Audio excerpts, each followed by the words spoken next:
বেঈমানদের থেকে এক ধাক্কা। আমরা আমাদের পরস্পরের কিছু মুনাফিক মাঝখানে বসে বসে আমার কানে এক কথা, ভাইয়ের কানে এক কথা, যেন আমরা এক জায়গায় বসতে না পারি, হুজুরেরা এক হয়, আবার কেমন কেমন ভাব, বিলোকা স্বপ্নের মধ্যে কে জানে কি বলছে।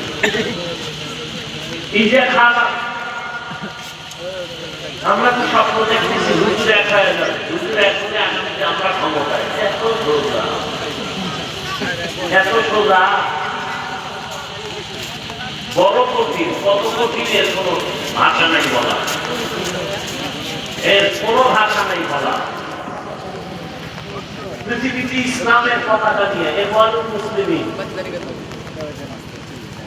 ক্ষমতা আসতে টিকতে পারে না।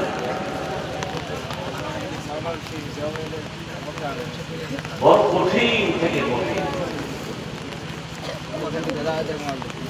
আপনি মনে করেন বাংলাদেশ ইসলাম কায়েম হয়েছে, কি কায়েম হয়েছে?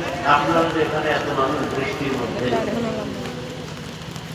ফজর নাই, জোহর নাই, আসর নাই, মাগরিব নাই, ইশা নাই, বয়ান শুনতে আসছেন, নামাজের চিন্তা নেই। অথচ রাসূল বলেছেন মুমিন বেঈমানের মাঝে প্রাচীর হলো নামাজ। বাইনাল আবদি ওয়া বাইনাল কুফরি সালাত। যে মুমিন সে নামাজ পড়ে, যে বেঈমান সে নামাজ পড়ে না। ঠিক, এগুলো আমাদের ইমানের হালাত। আল্লাহ হেদায়েত দান করুন।